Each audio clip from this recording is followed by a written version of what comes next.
Donc la sourate suivante, qui est censée, selon lui, ne pas avoir existé à l'époque du prophète Mohammed sallallahu alayhi wa sallam, c'est la sourate Ar-Rum, les Romains, la sourate numéro 30. Donc les savants, ils sont d'accord pour dire que cette sourate, elle fut révélée le jour de la célèbre bataille de Badr, qui a eu lieu en l'an 2 de l'Hégire. Donc les savants, ils sont d'accord pour dire que cette sourate, elle fut révélée lorsque le prophète Mohammed sallallahu alayhi wa sallam a combattu les associateurs de la Mecque pour la bataille de Badr, donc la première bataille de l'islam, qui a eu lieu en l'an 2 de l'Hégire. Donc en l'an 2 de l'Hégire, les musulmans ont pris connaissance de cette sourate. Et le prophète Mohammed sallallahu alayhi wa sallam récitait cette sourate et il l'a enseignée à ses compagnons en l'an 2 de l'Hégire. Abu Sa'id al-Khudri radiyallahu anhu a dit: le jour de la bataille de Badr, les Romains ont triomphé des Perses, ce qui réjouit les croyants. Alors ce verset fut révélé. Alif Lam Mim, les Romains ont été vaincus. Surat Ar-Rum, verset numéro 2.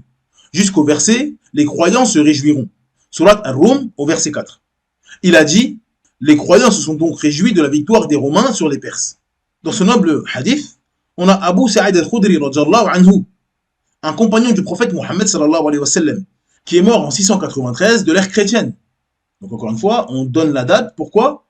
Pour prouver que non, cette sourate n'a pas pu être écrite au 8e siècle. Pourquoi? Parce qu'on a un homme qui nous parle d'un verset et qui est mort en 693 de l'Hégire.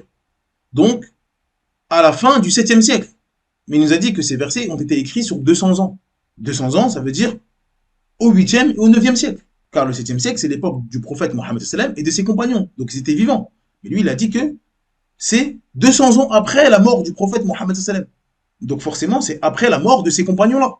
Parce que ces compagnons-là, ils ont pris le Coran du prophète Mohammed. Donc s'ils ont l'explication d'un verset, c'est qu'ils l'ont eu du prophète Mohammed ou qu'ils l'ont vécu directement. Donc Abu Sa'id al-Khudri nous explique que cette sourate, elle fut révélée durant la bataille de Badr, qui a eu lieu en l'an 2 de l'Hégire. Et il nous a récité les 4 premiers versets.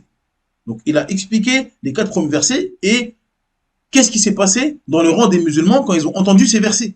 Les musulmans ont appris l'information que les Romains, donc ce qui est voulu par Rome ici, dans la terminologie islamique, Rome, c'est les Romains, mais ce n'est pas les Romains d'Occident, c'est-à-dire qui viennent de Rome, d'Italie, non. C'est l'Empire romain oriental, dont la capitale est Constantinople. C'est ça, Rome. Rome, c'est les Romains, mais d'Orient.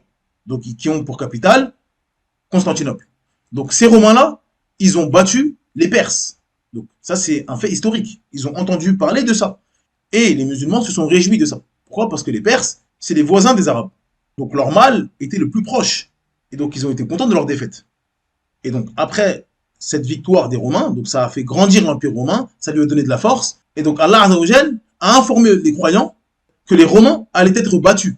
Alors qu'ils viennent de gagner, alors qu'ils viennent d'être renforcés, Allah Azza wa Jal informe les croyants que les Romains vont perdre.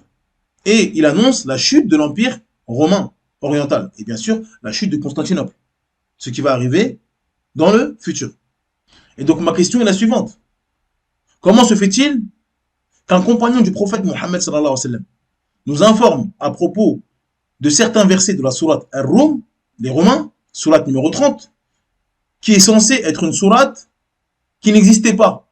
Car, selon lui, un Coran a été retrouvé à Sana'a et il y avait des sourates manquantes. Donc il a été retrouvé au 7e siècle. Donc avant l'écriture de ce manuscrit, la sourate numéro 30 n'existait pas selon lui. Comment ça se fait qu'un homme qui est mort au 7e siècle, on a dit en 693 de l'Hégire, donc il est mort au 7e siècle, il ne nous a pas donné cette information le dernier jour de sa vie. Non, il a donné cette information durant sa vie, au cours de sa vie. Et il nous dit que ce verset-là a été révélé durant la bataille de Badr qui a eu lieu en l'an 2 de l'Hégire. Et il nous cite 4 versets de cette sourate. Sourate qui n'est pas censée exister pendant qu'il récite cette sourate.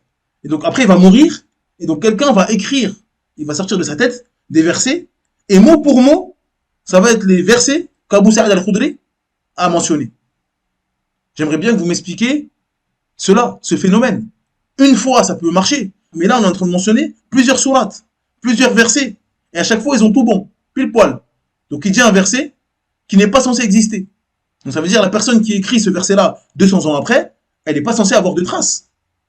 Donc elle est en train de créer, d'inventer. Et quand elle invente ce verset-là, on trouve des paroles de compagnons qui ne sont pas censés connaître ce verset-là, dire les mêmes versets mot pour mot, et donner un nom à une sourate qui n'est pas censée exister. Et 200 ans plus tard, la personne qui est censée avoir inventé ce verset et inventé cette sourate, elle donne le même nom à cette sourate. Subhanallah.